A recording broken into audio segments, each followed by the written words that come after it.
So good afternoon, good evening, or good morning to you, wherever you are. I'd like to welcome and thank you for joining today's session on improving water utility sustainability through effective partnerships and future-focused utility transformation.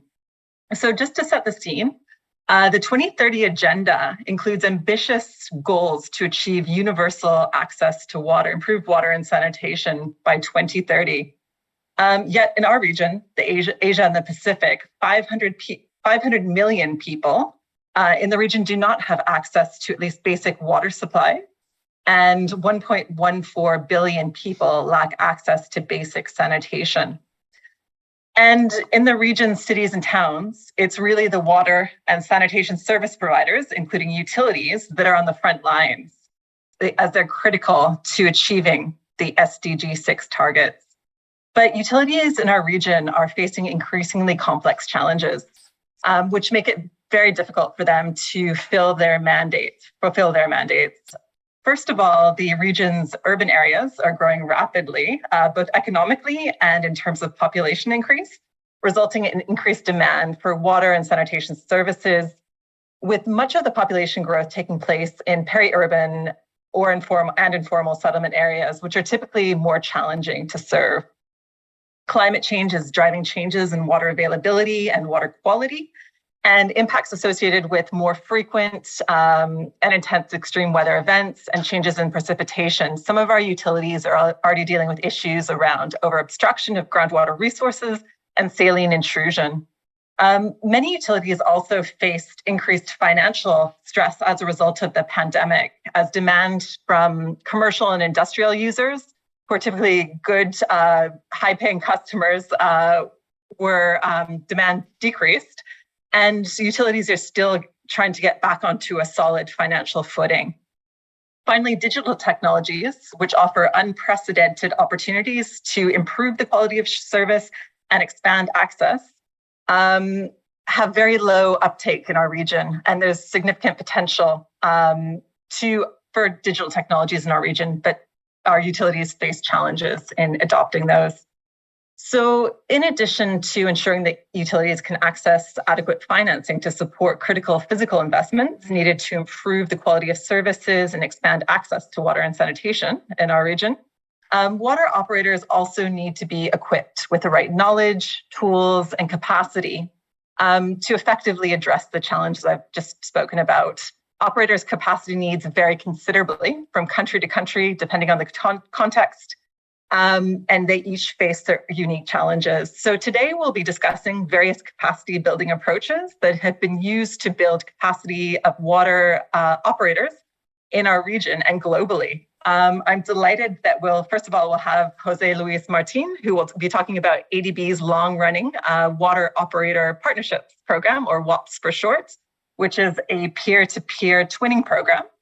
And he'll be talking about some of the findings from a recent evaluation that he's led, which is being used to inform the design of ADB's new WOPS program, which is called Water Organization Partnerships for Resilience, which will be very much focused around building resilience of water entities. We also have Lala Favela to talk about the World Bank's Utilities of the Future program, and Julie Perkins from the Global Water Operators Partnership Alliance, who will be talking about their global WOPS program. And I'm also really pleased that we'll have utilities who have participated in these programs, not just beneficiaries, but also mentor utilities. So we have Ms. Abigail Patan from Pura Water Works in the Philippines. We have Mr. Alan Thornton from Hunter H2O in Australia, and Ms. Rodora Gamboa from Maynilad Water Academy, Philippines. And we'll also be hearing from Pak Yusak Tira from Pidam Balikpapan in Indonesia through a recording. So thanks again to everyone for joining this very exciting session. And with that, I'd like to turn back over to our session moderator, Jose Luis. Thank you very much, Alison, and good afternoon and good morning to everyone, for those who are joining from other regions. It is my pleasure to moderate this session that was wisely introduced by Alison. And with no further ado, because timing is a constraint, I would like to initiate the series of presentations by introducing Fiorella or Lala Labella, Senior Water Supply and Sanitation Specialist at the World Bank, who will present the Utility of the Future program of the World Bank. So Lala, you have the floor, please. Thank you, Jose Luis. Good afternoon, good day to everyone. Warm greetings from the bank, especially to the utilities out there who are joining today's session. I'm honored and happy to actually present to you and share with you our experience with a very relatively new tool called the Utility of the Future. This is a platform, a tool that the bank has been using globally, which is intended to actually transform or ignite transformation in water and sanitation utilities, primarily because utilities face a lot of challenges. A lot of utilities face high NRW, low collection efficiency, and maybe lack of human resources and other issues.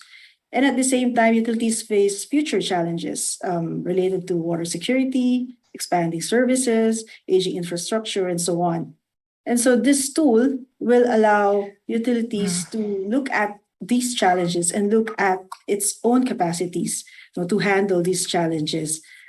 For instance, if a challenge is achieving 24/7 water supply to customers, and the sample intervention would be ensuring that there's adequate and proactive maintenance in the system, the action plan looks at the different aligned actions in the 5 operations areas of utilities. So technical operations could look at periodic maintenance, commercial operations could look at calibrating customer meters, and then it goes on and on the financial management, HR, organization, and strategy. And then other improvements, which are non-infrastructure related, looking at how to innovate by using a computer system for asset registry, being inclusive, providing inclusive services to marginalized communities, and so on and so forth. So in addressing these challenges, we want to empower utilities to manage both current as well as future challenges. And this we can do by looking and strengthening the essential processes of utilities so they could face the current challenges and developing future thinking capabilities of utilities, and ultimately develop an action plan for utilities to enable them to address current as well as future challenges using the Utility of the Future framework. So essentially the concept of UOF is looking at essential processes, ensuring efficiency and continuity of services, while at the same time having that future-focused look so that the utility will be ready and is always one step ahead of a rapidly changing environment.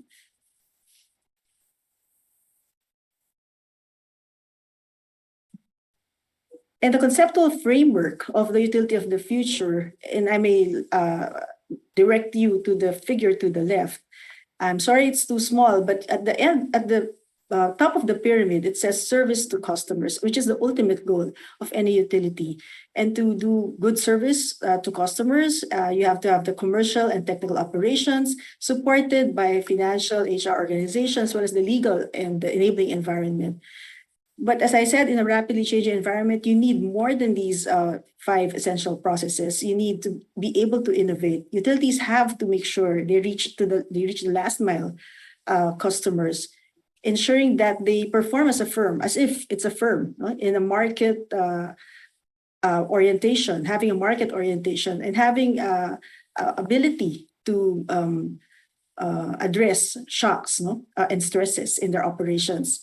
And we look at like I said, the essential processes and looking at the UOF parameters: innovation, inclusion, market orientation, resilience.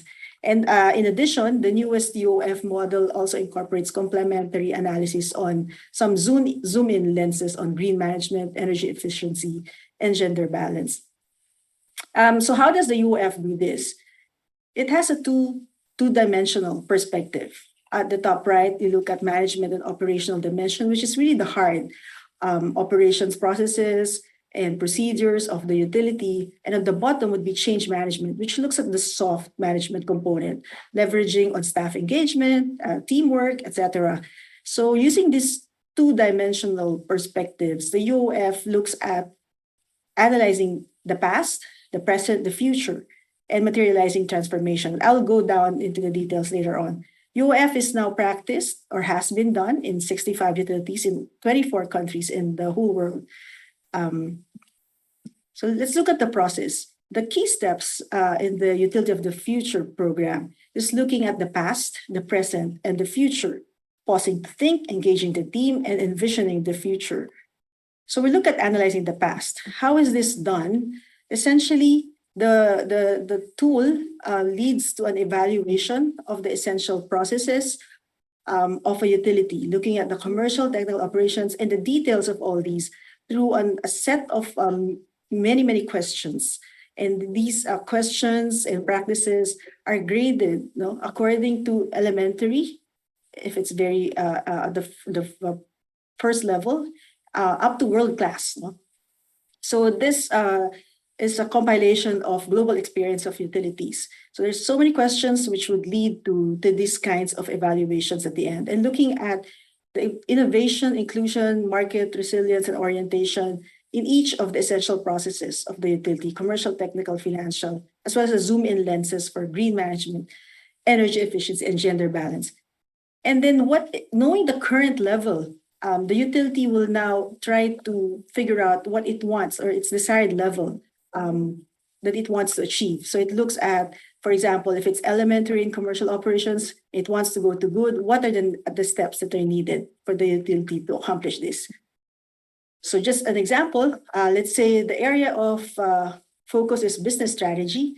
And let's say the utility says at the moment it's at the good level, where it has the mission and objectives and the vision, but it's not updated and not known within the utility.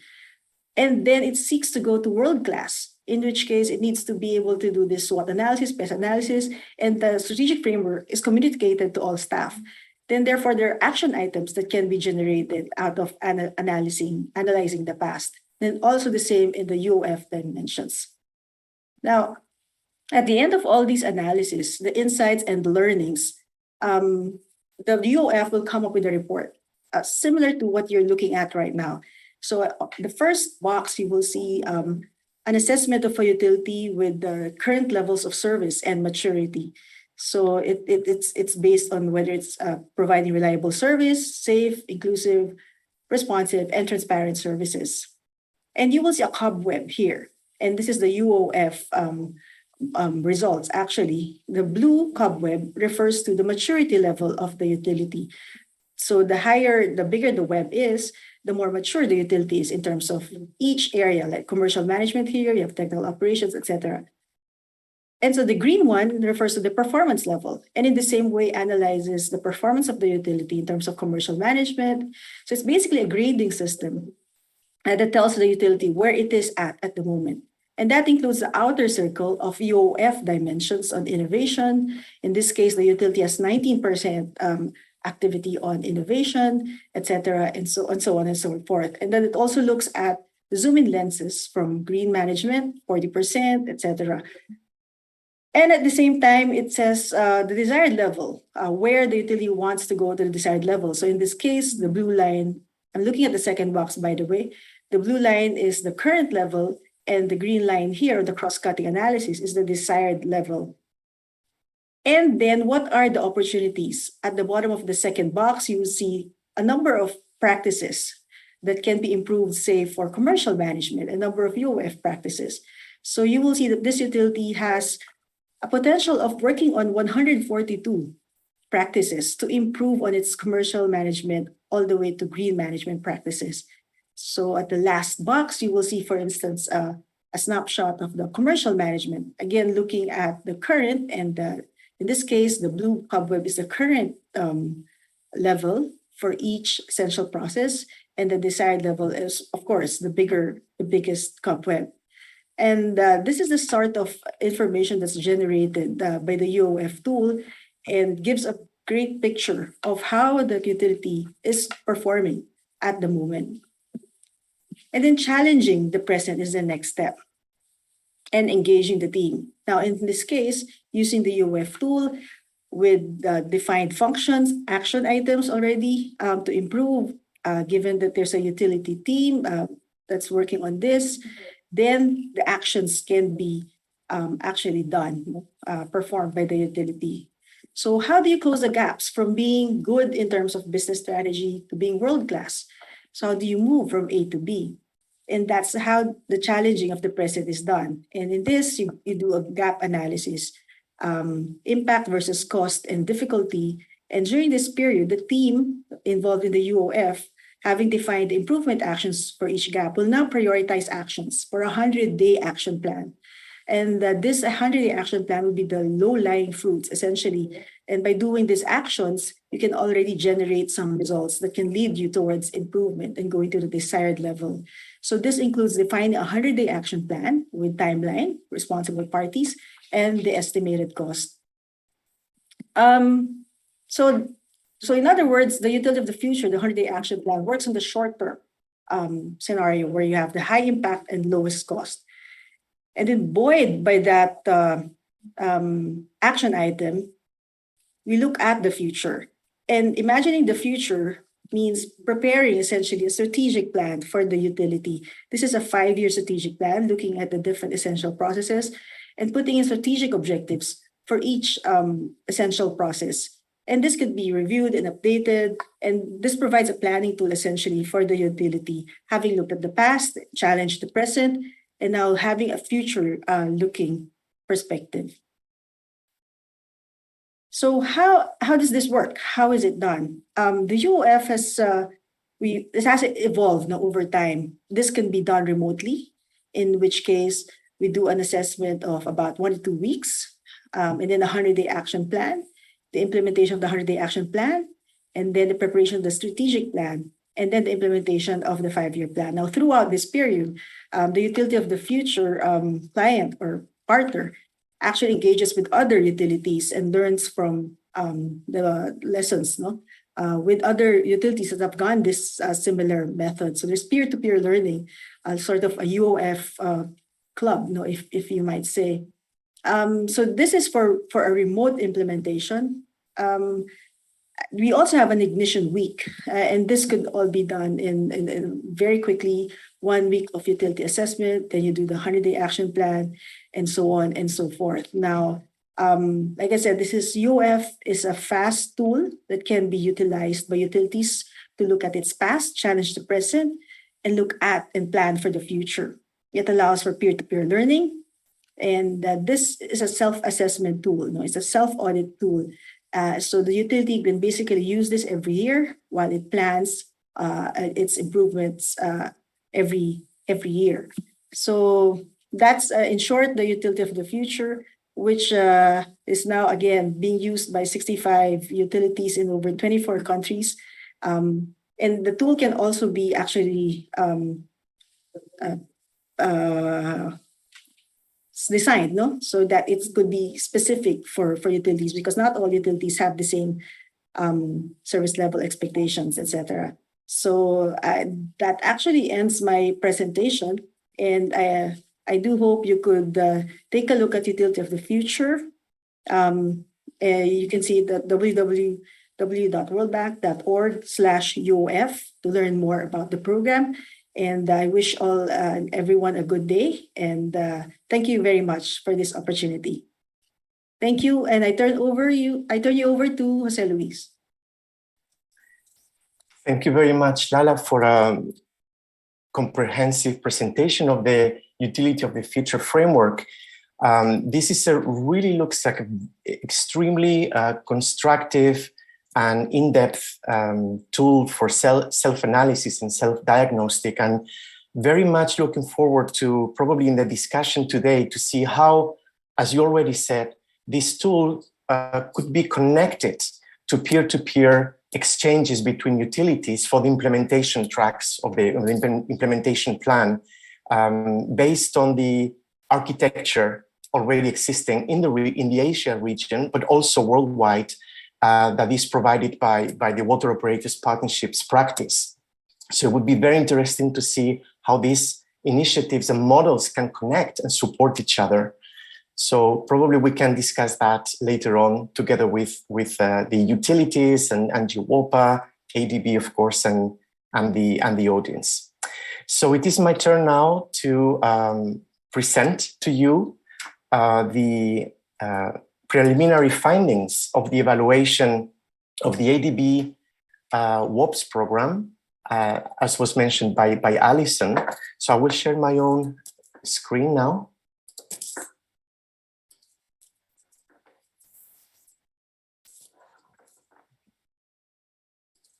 So I will first go through a very short introduction of the ADB Water Operators Partnerships Program, which, as Alison already said, has been focusing on building the capacity of operators to complement engineering and technological advancements. This program is based on knowledge sharing, experience-based twinning platform, bringing together experienced and efficient utilities and operators and recipient utilities on specific aspects of their operations. The ADB WOPS program was initiated in 2007, and since then it has completed around 80 partnerships in 21 countries in Asia and the Pacific. And as to date, it has supported around $1.1 billion worth of ADB-supported investments in water supply and sanitation. And this program has helped developing water and sanitation operators improve their service coverage and delivery, financial sustainability, and other aspects of the overall performance of the utilities. Some of the themes, main themes of these WOPs have been non-revenue water reduction, improved asset management practices, wastewater management, public-private partnerships, and overall improvement of utilities performance. Each WOP included a targeted objective supported by a diagnostic assessment, so very much in line with the framework that was presented by Lala, and also an agreed work program between the mentor and the recipient utilities. The WOPs included several exchange visits and on-site demonstrations the duration of these exchanges was of an average of 16 to 18 months. And to date, ADB has financed these WOPs that cover travel and other logistical costs up to $50,000 per WOP. This is an average of the cost. It's very important to mention that these costs do not include staff time, which is free of charge and provided by the utilities. So as you can see in the next slide, these are the 21 recipient countries that have benefited from the WOP program in the region. And these are the mentor countries, most of them South-South, but we also include, there are some utilities from the North, in the US, and the Netherlands in Europe. So let me now move forward to the findings of the evaluation that has been commissioned by ADB to identify through an analysis of different cases and interviews with the practitioners of the WOP program, to identify what were the key enabling factors that contributed to the success of the WOPs, and also to identify weaknesses of the ADB-supported WOPs program, which limited the effectiveness in building this needed capacity in the utilities. Because the objective of this evaluation is to identify the elements for a next generation of WOPs in the region, and particularly the water organizations' partnerships for resilience. That is a new initiative that the ADB is launching and will benefit very much from the lessons learned from the current ADB WOPs program. So as the evaluator for this of the WOP program, I am presenting to you today some preliminary findings that are, let's say, our evaluator's opinion, but of course this will be refined and will be included in a report that will be made available to all of you So you will see the detail of the evaluation, the conclusions, and the recommendations for a future WOP program. So the evaluation was based on 6 criteria as defined by the OECD. These are relevance, coherence, effectiveness, efficiency, impact, and sustainability. And I would like to guide you through some of the main findings for each of these criterion. And then I will present some of the lessons learned and some recommendations. In terms of relevance, where WOPs support ongoing projects, their added value was very high as they enabled recipients to gain experience and insights from the expert prior to the investment to be delivered, and also to identify what to expect in terms of challenges.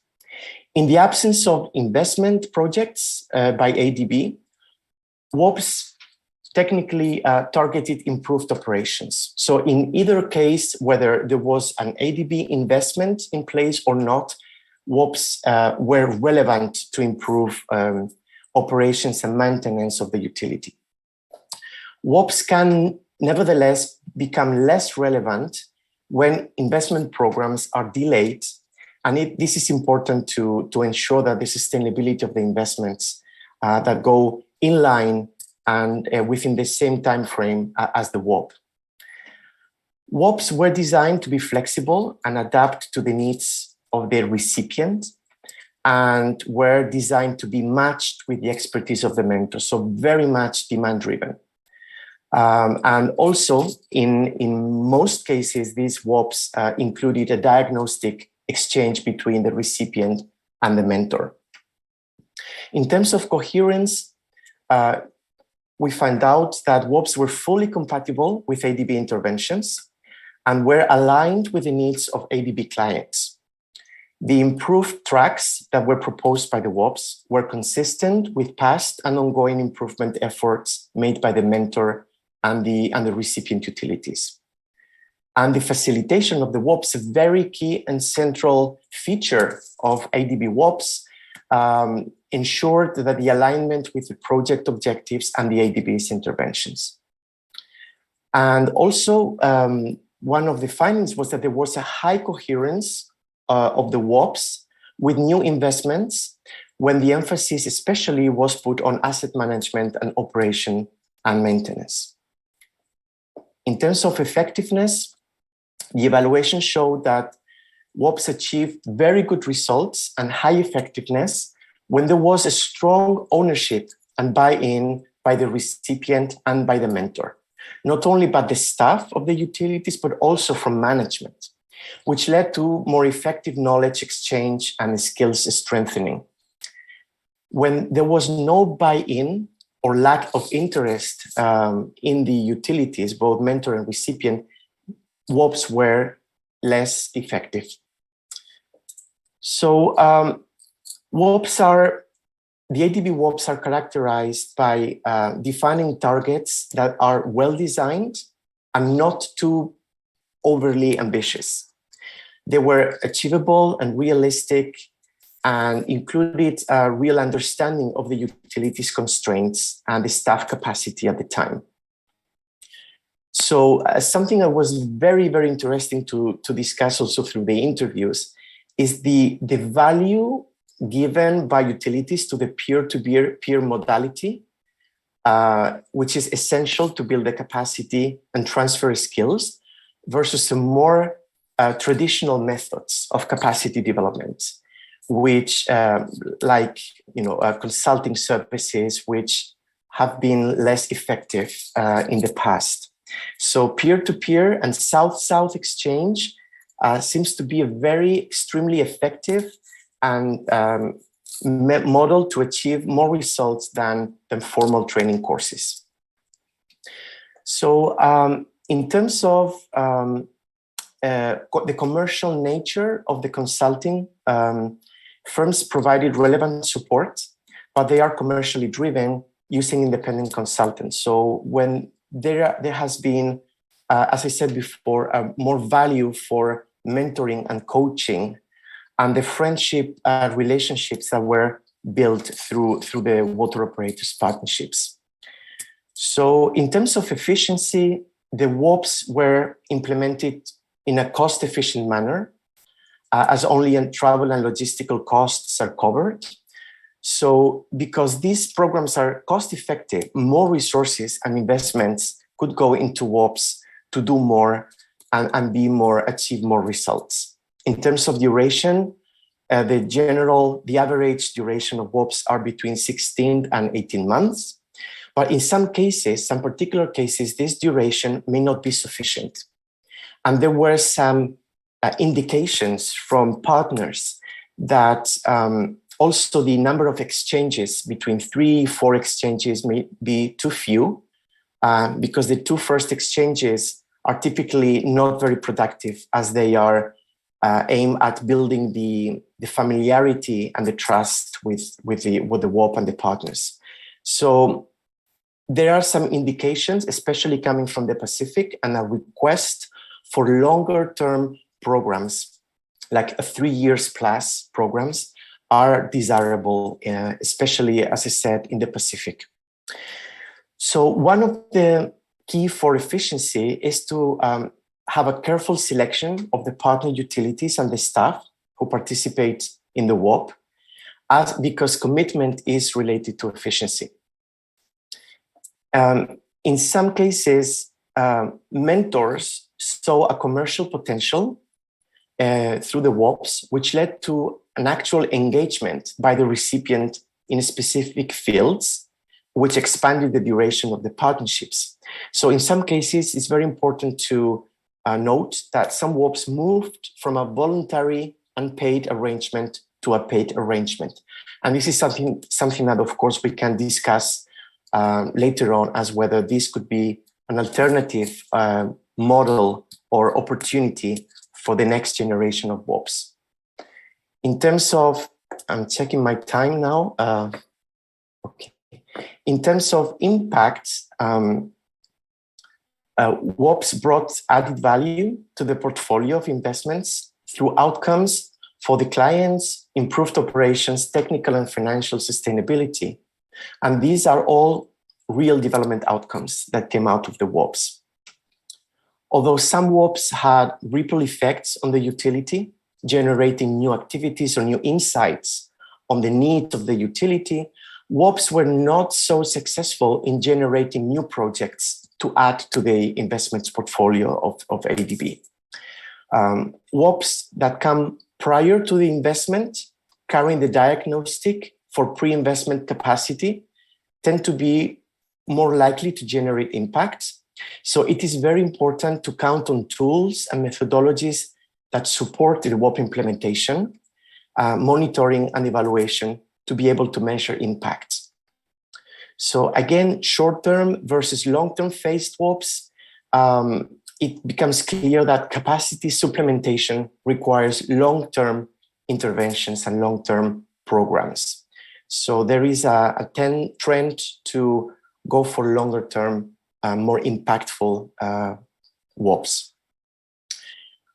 Something that is very difficult to measure is the social, economic, and environmental impacts of WOPs, since they are focusing on very technical issues.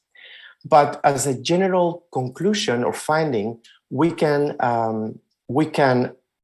assert that all WOP interventions, as long as they were working towards increasing availability of water to the people, or dealing with wastewater management that could reduce waterborne diseases, they can show that there is a real correlation between the WOP intervention on objectives and the social and economic impacts. So in terms of sustainability, WOPs bring both long-term and short-term solutions, outcomes, although long-term outcomes are desirable, as I said before.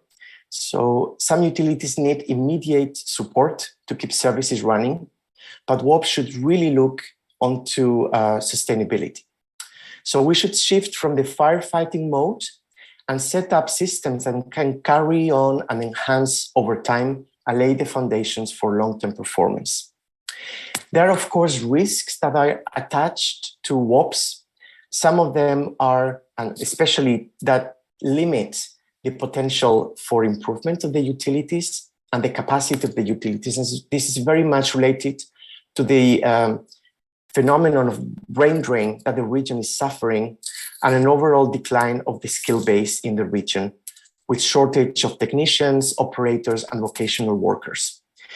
There are other potential risks that can affect sustainability of the WOPs, which are related to unexpected changes. For instance, COVID could be one of them, but also delays in investments that, as I said, could affect the WOP in the impact of the WOP. But also there's political instability or political pressure that could affect the objectives of original objectives of the WOP.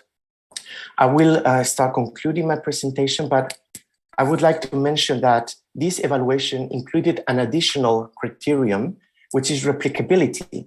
And this is very much linked to the fact that ADB is looking at the new phase of water operators partnership or water organization partnerships for resilience that is looking at the potential for twinning arrangements between municipalities and local governments on other sectors that beyond just the work at water utilities level. This could include river basin management organizations, irrigation and agriculture, flood management, integrated water resources management.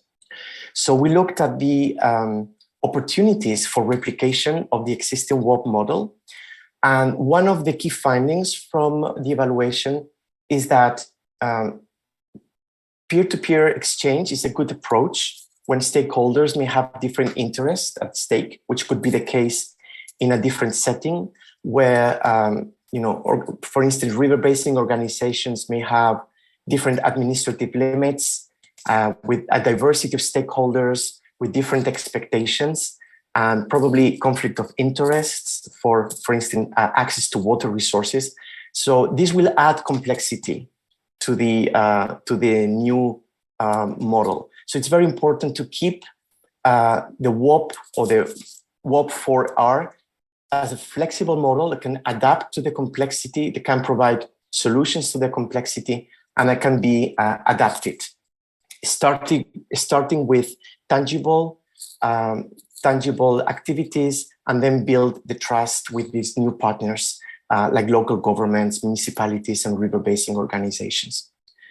So I will, in order to conclude, I would like to share that there are some lessons learned that we can derive from this analysis of this evaluation.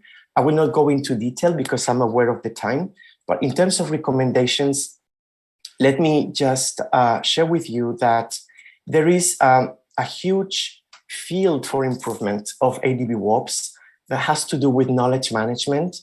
And there are a number of ideas to improve knowledge management. For instance, develop a WOP database with systematized key information about the WOPs and about the partners that were involved. This is something that is currently missing.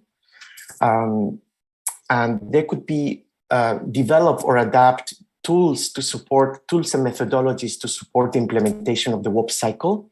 So going through all the chain of design, matchmaking, monitoring and evaluation, and documentation. Then these are things that the ADBs could really strengthen. And of course, there is a number of tools that exist already that have been developed, especially by GWOPA has let's say, arsenal of WOPs that could be put at the disposal of this next generation of WOPs. And I'm sure that Julie will talk about them, and we can then look for collaborations and synergies. So, and then I think that it's very clear that considering the number of potential risks in the future, it will be very important for ADB to count on or set up a clear risk analysis and mitigation strategy for future WOPs. And consider longer-term WOPs that go beyond the classic traditional 18 months WOPs. And also, in order to see how WOPs do really bring value to the ADB portfolio, it will be important to better define what are the linkages between the WOP and the investment intervention, of course, always having the interest of the client in mind.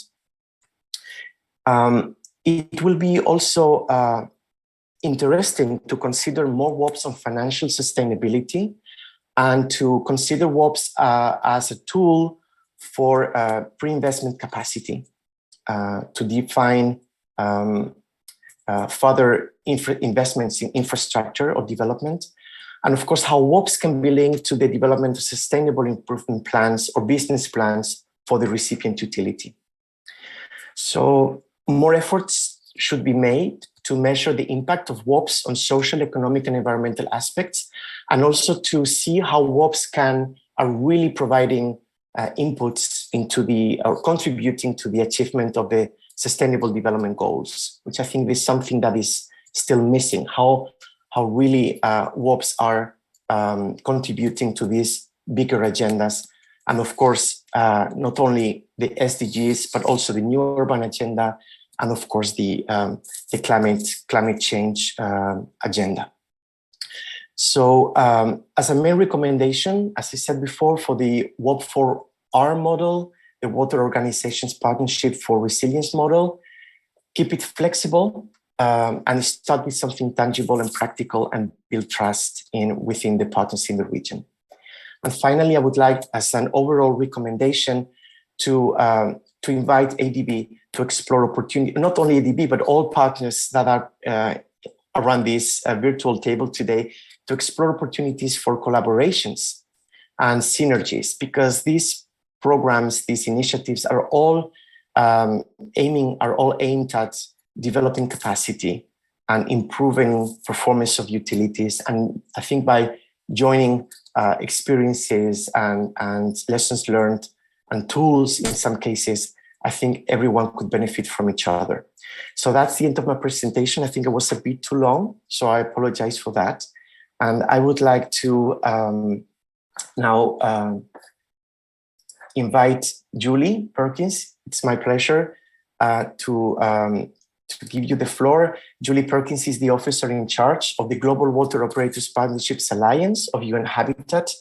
And she's the best person to talk about WOPs. And she has been instrumental in pushing forward and promoting this global alliance and this global model globally. So, Julie, you have the floor. Thank you.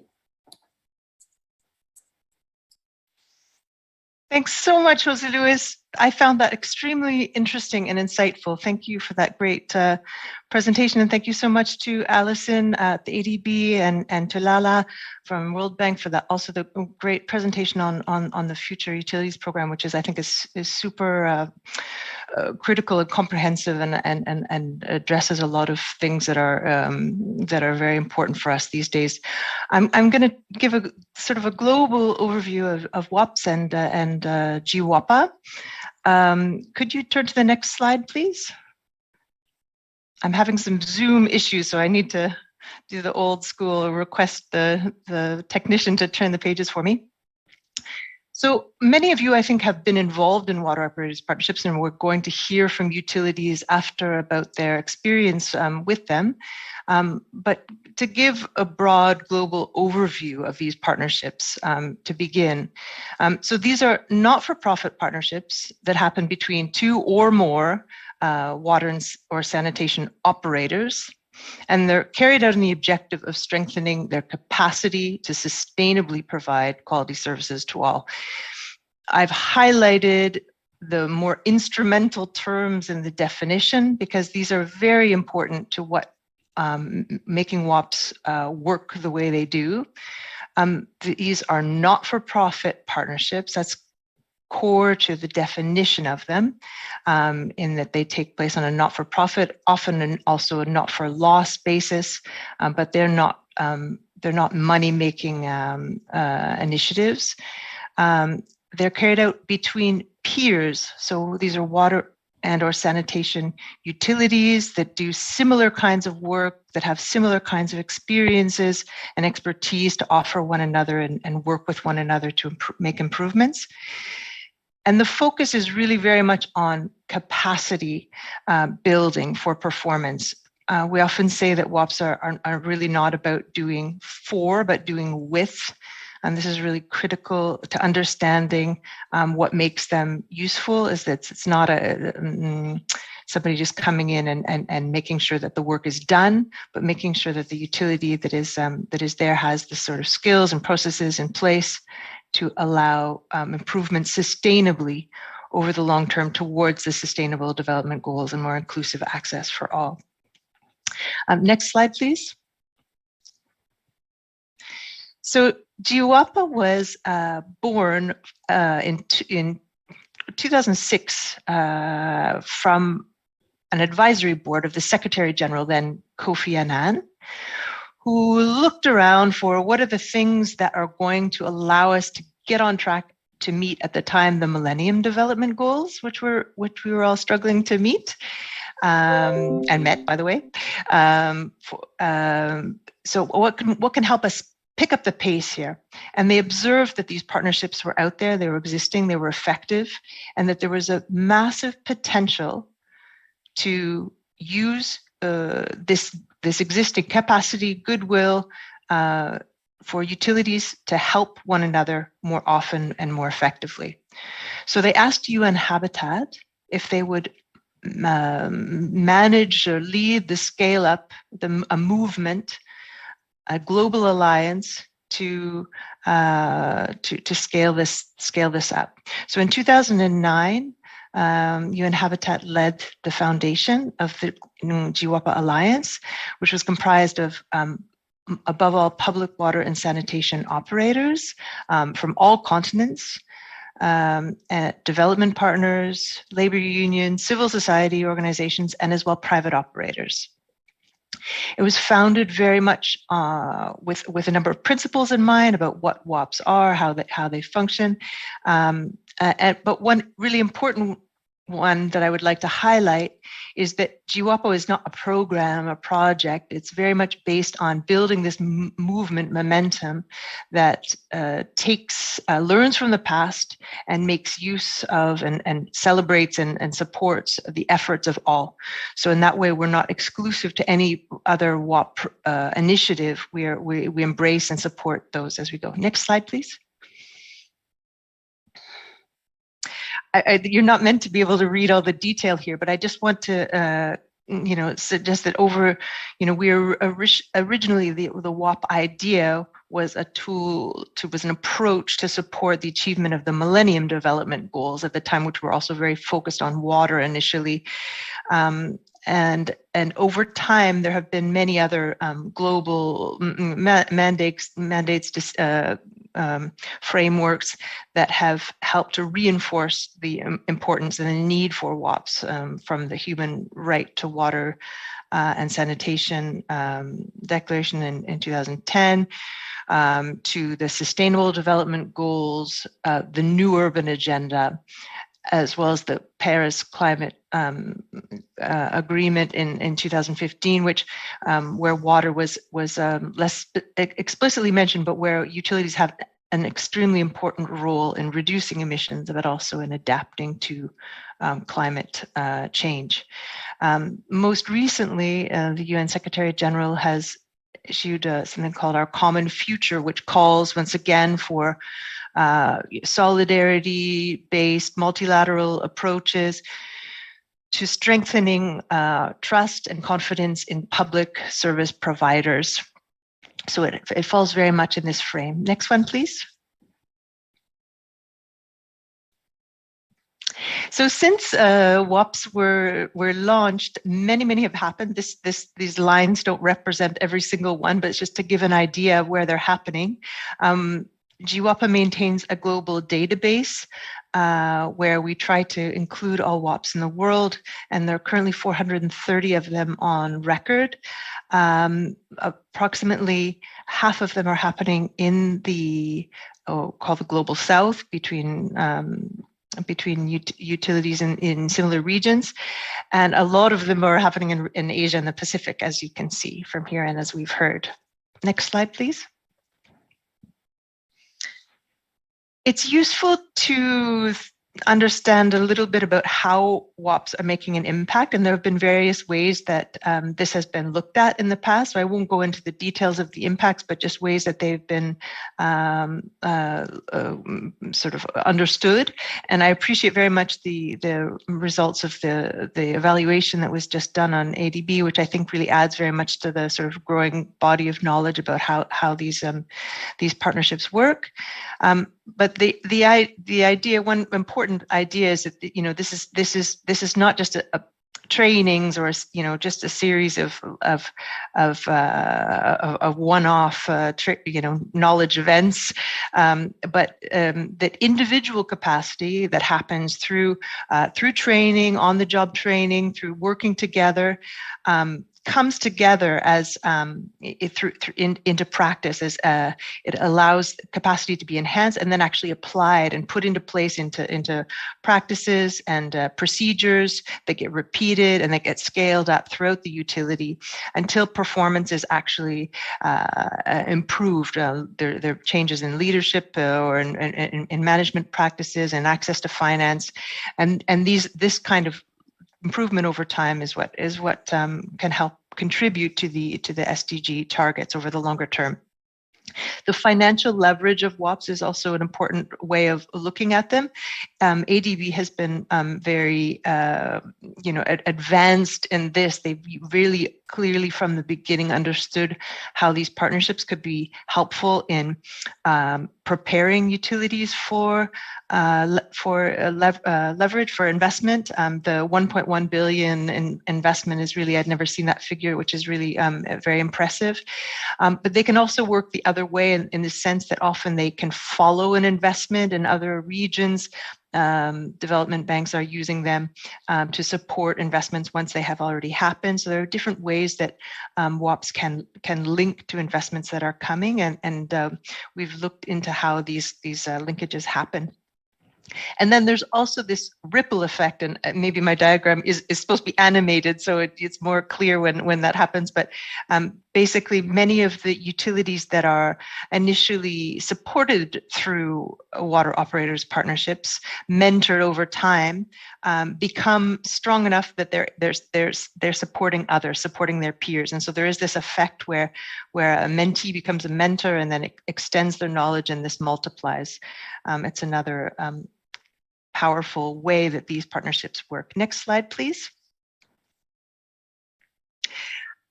I mentioned the EU WAP program. So this is a recent demonstration, let's say, of how WAPs have grown in recognition and strength over the years. In 2020, UN Habitat entered into this agreement with the EU WAP to manage this WAP program.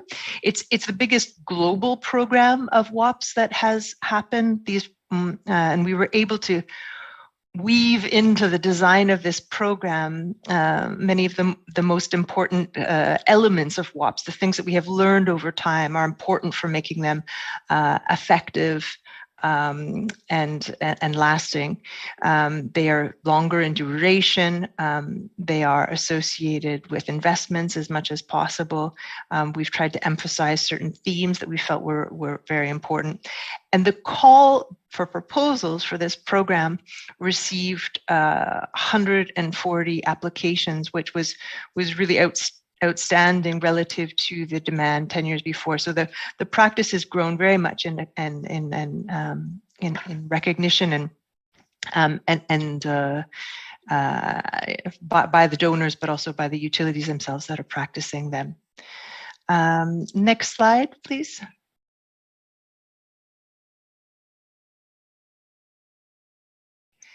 Okay, thank you. Yeah, so over to GWAPA itself and what we do. So as I said, we are founded on a charter. The charter was just revised recently, but with maintaining its essential characteristics, just kind of clarified and fleshed out. And then based on a strategy that we update every few years. Essentially, to paraphrase the vision and mission, the idea is that we want to scale up effective WOPs. We want to make this opportunity for utilities to help one another and do that well, as scaled up as possible around the world. And through our mission, we do this as an alliance. We try to get all of the actors that have a potentially important role to play in this mission to be involved, and we support them by guiding with knowledge and other types of support that I will get into in the next slide, please. So the way that we work is if you could just press, no, you can go there to the next one, but then press again, because there's missing some information somehow. There we go. Okay, thank you. No, you can go back. Yeah, good, thanks. Okay, so we work in three areas: enabling WOPs, guiding with knowledge, and mobilizing the alliance. In the area of enabling WOPs, what we're looking at is building awareness and appreciation of the practice through communications and global advocacy. This includes things like having WOPs better known among governments, having them built into agreements such as the UN 2023 water meeting that's happening next year, and this kind of a thing, and working with all of our partners to make that happen. We're also looking at the enabling framework. So what is it that makes utilities able to do these kinds of partnerships? What kind of, who in some places in Europe, for example, many countries are prohibited from doing this kind of partnership without certain kind of constraints being looked at and overcome and tweaked. So how can we work together, what frameworks can support this WOP practice happening more commonly and more effectively? And then these questions of linking to finance, how is it that WOPs support access to finance, or how is it that they can support finance that has already come, investments that have already come, and trying to understand this initiative and scale up those connections. We guide with knowledge. We keep a database, a global database, and we have this an improved dashboard that is coming out any day now that showcases the range of WOPs that have happened over the past decade plus. We have documented case studies. We hold learning and training events, and we. I will get into the communities of practice and the partnership management platform in just a second. And then we mobilize the alliance. So as I said, this is not about having our own limited program, but about working with as many actors as possible. We have a membership campaign to help build the voices there for this solidarity-based movement. And we work with different programs and platforms. There's just a quick shot of the variety of actors who we're working with, who have their own WOP initiatives that we bring together to sort of share experiences and turn this into a movement. And one of the main vehicles for this is our Global WOPs Congress that we aim to hold every 2 years. The next one's happening next year in Bonn in 2023. Next slide, please. So just quickly sampling a number of tools. There are many ways that I think we can connect, and this is the point of the conversation that follows, that we can connect with both the ADB WOPs program, the Utilities of the Future program, but two tools that I'd like to highlight. First is the PMP tool. If you could go to the next slide, please. Which is bespoke, we like to use this term now, a tool that is made specifically for the WOP practice called the Partnership Management Platform. This builds, it's an online platform for monitoring and reporting. It's a comprehensive platform. It's being used, for example, in the EU WOP program for the monitoring and reporting of the WOPs. It's based on the the theory of institutional change. So this idea of how WAP practice influences individual behavior, then more institutional capacity, processes, and then management practices. So it traces that theory that has been understood through practice. And the work of filling this platform is shared by the WAP partners. So this is not just the mentor that is filling in how is it all going on the one side, but it's something that is done collectively. It looks at how this is the responsibility for this is shared. And it facilitates transparency and visibility. So it's a question of allowing people to understand and see where things are going and how change is being made. But one of the important things, and I think maybe what practitioners will appreciate this, is that it helps everybody understand the improvements that have happened. Often KPIs take a while to reveal change and to make people feel like something has really happened. It's difficult. You maybe have a sense that this WAP has been effective, but it's not so visible. And this really helps with that. And it uses a common results framework that allows for comparability between different WAP projects and programs. And then the next slide, please. Julie, 1 minute, please. Yeah, just 1 minute. I'm getting to the end. Thank you. Thanks. Yeah, and next slide.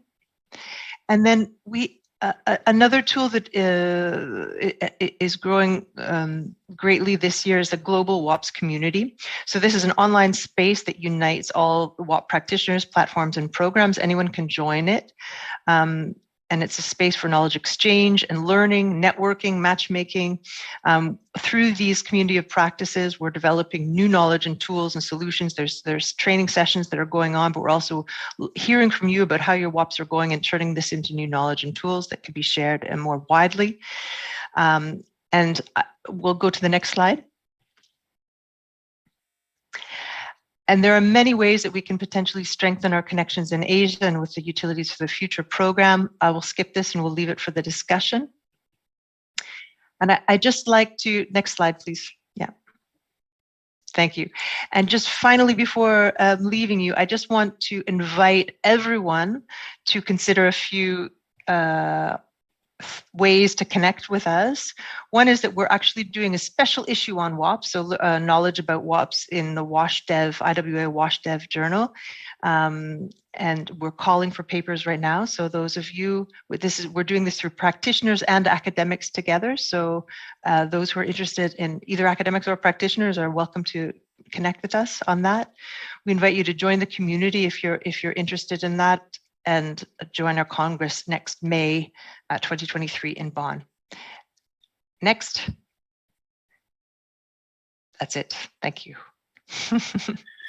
Thank you very much, Julie. It was a great presentation, and thank you so much also for connecting the work of GWOPA and potential collaborations or synergies in the Asia region. Hopefully we'll have some time to discuss these potential synergies. But now we will move to the second segment of the session, and a very exciting one, by the way, because we're going to hear from the utilities, those that were involved either on the Utility of the Future program or the WAPS program. So I would like now to invite, as a small panel, the representatives of the water utilities, Ms. Abigail Bakat-Patan of the Municipal Planning and Development Officer of the Local Government Unit of Pura Tarlac in the Philippines, Mr. Alan Thornton, Principal Engineer with Becca Hunter H2O, formerly known as Hunter Water Australia, Ms. Rodora Gamboa, Executive Director of Maynilad Water Academy, Technical Consultant of the Philippine Association of Water Districts, and former General Manager of Davao City Water District in the Philippines. And we'll have a video recording from Mr. Yusak Tirta of the Padang Balikpapan in Indonesia. So I would like to start with Abigail, and I would like to ask you, from your experience as a user of the Utility of the Future framework, what are the It's the lessons learned that you can share with us about the use of this tool and how this has contributed or will contribute in the future to achieve the sustainability, contribute to the sustainability of your utility.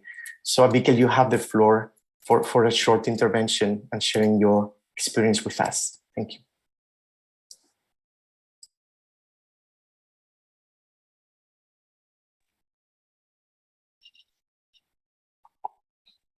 Good morning or good afternoon to everyone. It is an honor for me to be sharing to you the highlights of our journey with the Utility of the Future program. So basically, our utility, the Pure Water System, is just small. It only serves more than 4,000 households in more than 100 commercial establishments. The Pure Water System has been created merely to provide potable water supply to all the residents, and our operation revolved around that notion. When the LGU received the invitation to participate in the Utility of the Future program, we are honored and shocked at the same time. Honored because the higher agencies have taken interest in our small utility, and shocked because of all the water supply and services, sanitation services in the Philippines. Why the Pure Water System? Although we had the reservations, we accepted the challenge with open arms.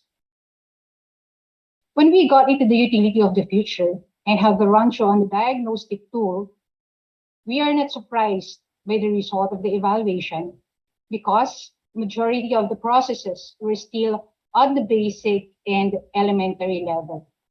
Only a few had reached the good maturity level.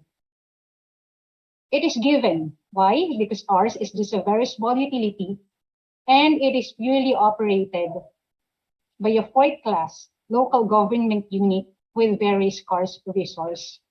And then the management is by designated employees. Some aren't even permanent in status. But despite the meager resources we have and the present setup of the utility, our local government unit is very willing to ignite change and become a better utility.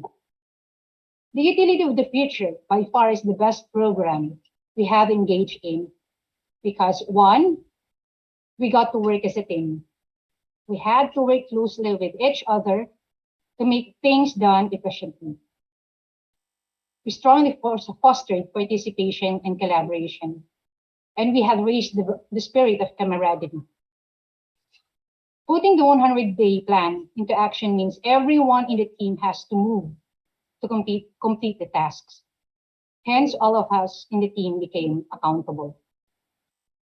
And we always look forward to the monthly update calls with supervision of our utilities because we wanted to see if there is any progress on our actions.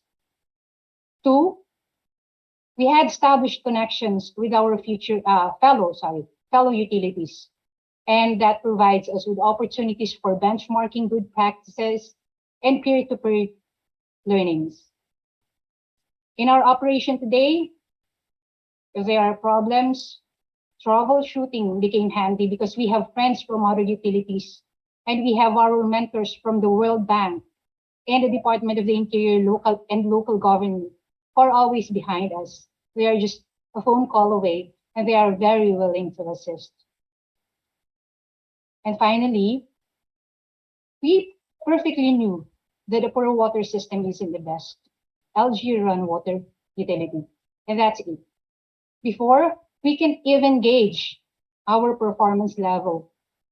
But with UOF, it has opened our eyes to see our flaws in a more holistic view. Holistic in a way that it cuts across all the areas of operations and management. It has also given us a glimpse on our maturity level. And these were all factored in our short-term action plan, the 100-day action plan, and in the 5-year strategic plan, which basically is geared towards the transformation of our Pure Water System to become more reliable, safe, inclusive, transparent, and a responsive utility. Again, on behalf of our small local government unit, thank you for choosing our utility to be one among the 65 beneficiaries of the program. We promise to continue what we have started for Puro Water System to be a utility of the future. And thank you also for giving me the opportunity to share what we got in our UOF journey. Good day to everyone. Thank you very much, Abigail, for your key messages and heartfelt experience sharing with us. This is very much appreciated. We will now move to Alan Thornton, representing Becca Hunter H2O and one of the mentor utilities in the region from Australia with lots of experience and insight of the WOP model. So Alan, what can you share with us about your own lessons learned and any advice on how to improve also the practice for the future? Alan, you have the floor, please. Thank you. And hello to everyone. I was fortunate to participate in 2 WOPs, one in PNG with Water PNG, the second with the Water Authority of Fiji. And for those that haven't participated, I can say I look back on that participation as some of the most satisfying work I've undertaken in my career, which is now over 50 years. What are some of the lessons learned? I think the key one is that the program has to be supported by the senior management of the partner organisation. We found that critical with both of our WOPs. Whilst those senior managers were in place, we were making progress. Things seemed to go off the rails a little bit when management changed, and the new managers didn't seem to have the same focus. So one key lesson, it has to be driven by the management of the partnering organisation. The other lesson I guess I personally learned is you have to try and change behaviour that has been embedded by people's peers within the organisation. And that's happened not just with the water operator partnerships. I found it in Australia. A lot of people in water industries were trained by their peers and they didn't always get trained well. And it's very hard to change some of those behaviours. And so we had problems where, in retrospect, we should have involved other parts of the organisation in changing operational behaviour. The operators didn't understand the linkage of their work to the customer service or lack of customer service. And so it took a long time to convince some people that they had to turn a pump on to actually supply customers. They didn't realise that if they didn't turn the pump on, the customer didn't get water or got very low pressure. What else did we learn?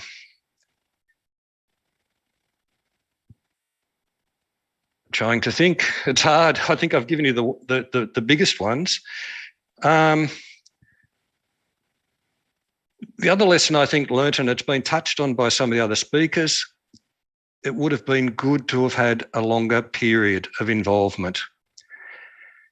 And even though we've developed relationships, we still know what's happening in WAF in some of the areas that we were involved in, still know what's happening in Water PNG in some of the areas we're involved in. And we occasionally still get calls, but we haven't got the capability of getting more involved. And I think a longer time period of involvement, and again, only if the organisation, the partnering organisation wants that, would be a great outcome. It's a shame it would have been good. I should have probably linked someone from Water PNG and WAF onto this so that they could say whether they agreed or not. But some of the changes that we implemented are still in place, which is satisfying. Some are not, because the operators didn't fully accept the changes that were required. And I think a bit more time and we could have achieved a lot more. That's probably enough, I think. Thank you very much, Alan. And as you said, well, these are real insights. And I think that we also have a lot to learn from your experience, especially how you address the issue of behavioral and culture of work at the utility. And this is something that I think all WOPs have contributed somehow to improve the understanding of some of the challenges posed by the utility management, and what institutional and human resources improvements also have to be made in parallel to the technical improvements. So now I would like to ask for the video recording from Mr. Tirta, Yusak Tirta of Padam, Balikpapan in Indonesia, that recorded a video message for us since he is unable to join us today. So I would like technical team to share the video. Okay. Good afternoon, ladies and gentlemen. I'm Yusak Tirta, one of WOPS recipient from PDAM Balikpapan, Indonesia. Today I will share my experience.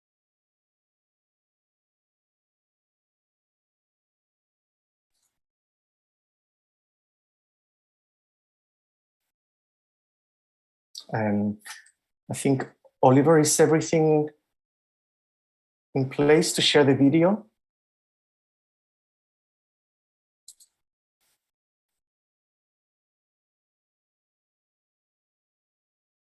Okay, we'll give it a few seconds, maybe for...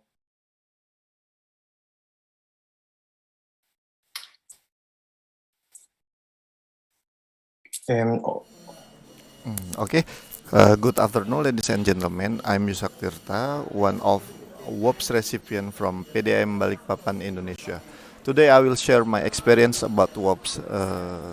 At first, this program was first introduced in 2018 by Mr. Tops from ADB Consultant, accompanied by Mr. Tata from PTSM Indonesia. He gave us a short presentation about WOPS. The topic of the WOPS is NRW issue. Assisted by ADB, PDAM Balikpapan and Manilet built a partnership for operator called WOP as a mean to increase human resource capacity in an efforts to improve service to better customers. In this case, the chosen one to be our mentor is Manilet Water, Philippines. This activity was assisted by expert from Manila who gave us short courses related to NRW. NRW leak detection, and then hydraulic modeling or modeling of piping network using water gem software. WOP has answered our concern, especially regarding knowledge about hydraulic modeling using water gems because we only relied on forum and YouTube to learn about the water gems so far before we know the WOPs. With WOP we get experienced mentor in this field, so many previously unsolved things can be solved. Thank you, Manilet. We really get a lot of knowledge and new method in doing hydraulic modeling. The WOP mentor, Manilet, help us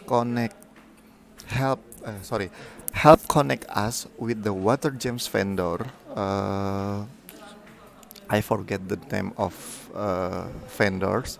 So that our next step in obtaining a license for this software could be realized in 2019.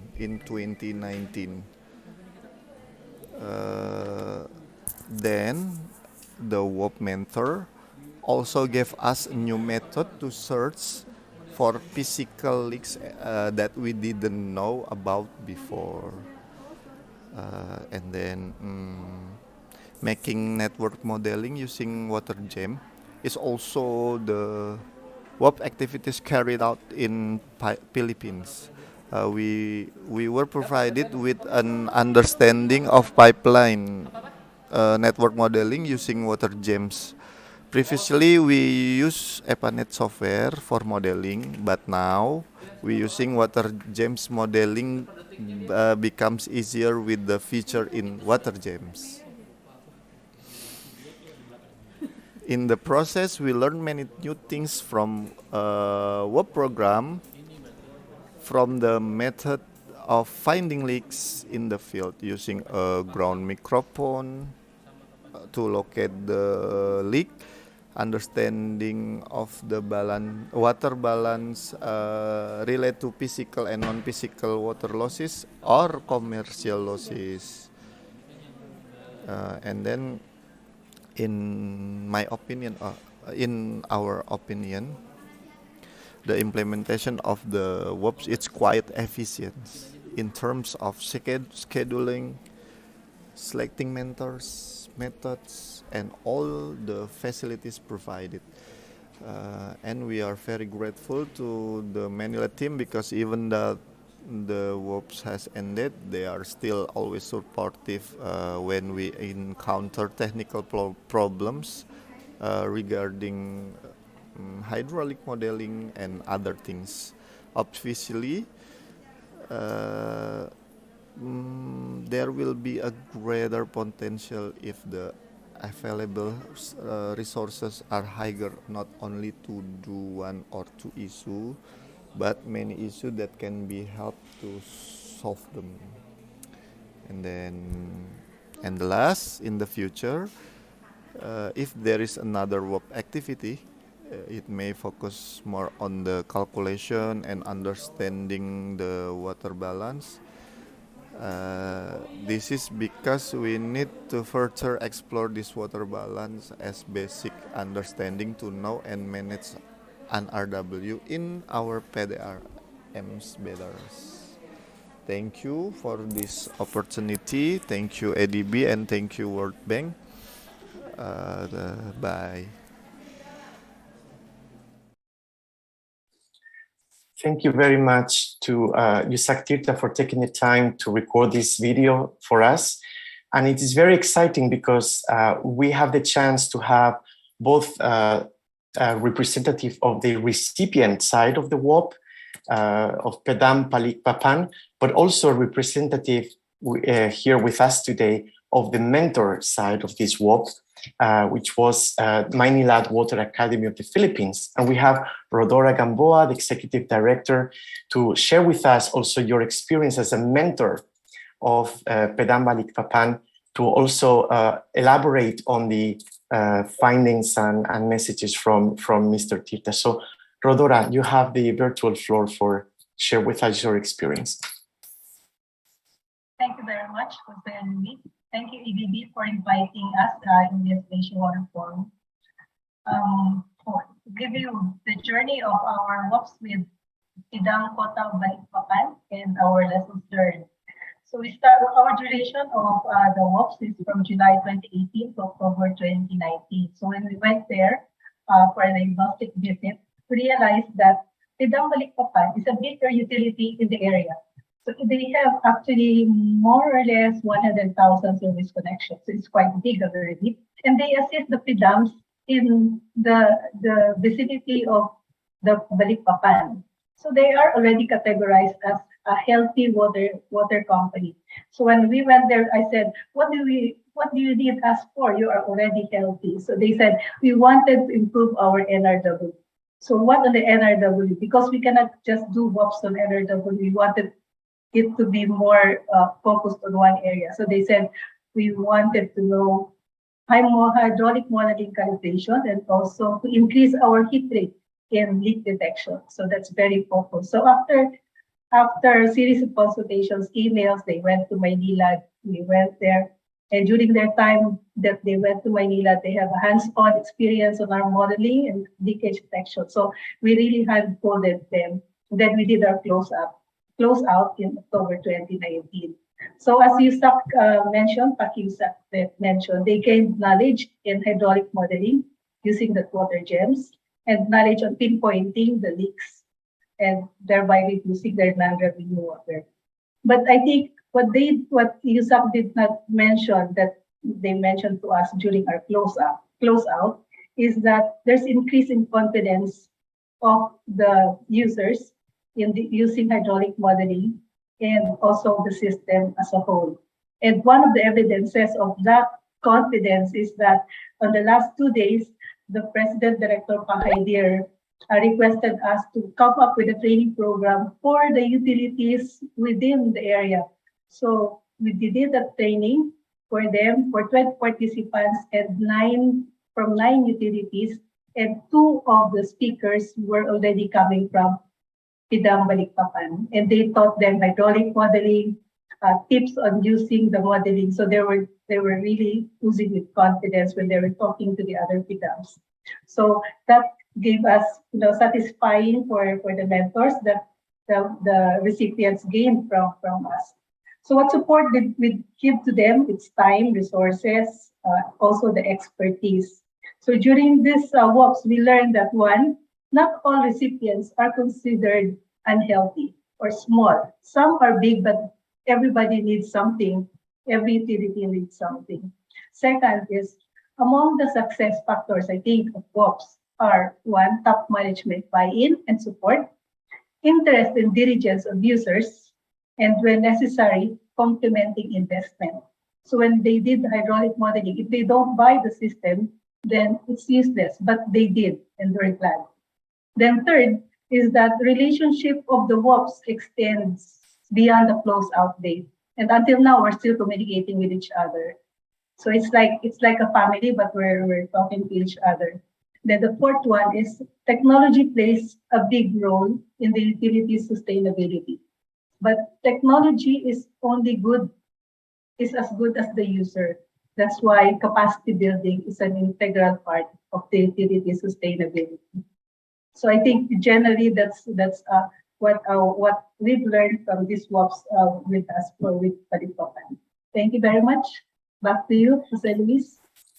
Thank you, Rodora. It's really a privilege to have the opportunity to hear from the utilities that have been involved in WOPs or the Utility of the Future program, because you already gave some very important insights, and we see the alignment with some of the elements of the findings of the evaluation of the ADB WOP program, but also some of the aspects that mentioned by Lala and by Julie. So we see that all the elements are interconnected and should be looked at for comprehensive and sustainable capacity development programs in the region. Because I'm aware of we have 3 minutes left till the end of the session. I see that there is a number of very interesting questions from the audience that we will not be able to address, unfortunately. But I would like to give the chance to Lala, to Julie, but also to Alison, 1 minute, 40 seconds each, to reflect very quickly on what would be your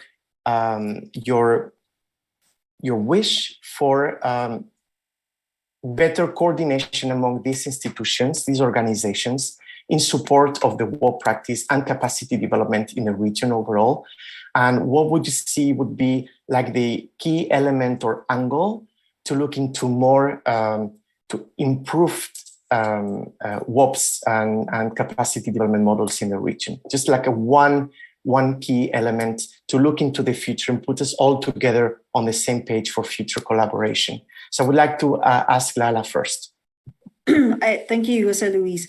Considering that the utilities have different levels of maturity and performance levels and different requirements for capacity building, I think the key point is, and as in WOPs, to target the capacity building, make sure it's targeted. And I think the tool, the Utility of the Future tool, provides essentially that tool. It provides a process by which the targeting of the needs is clearly analyzed, and it becomes obvious to the utility on what aspects of operations, for instance, do they need help, and from there maybe generate a targeted program for capacity development and peer-to-peer learning. So that will be my 40-second answer.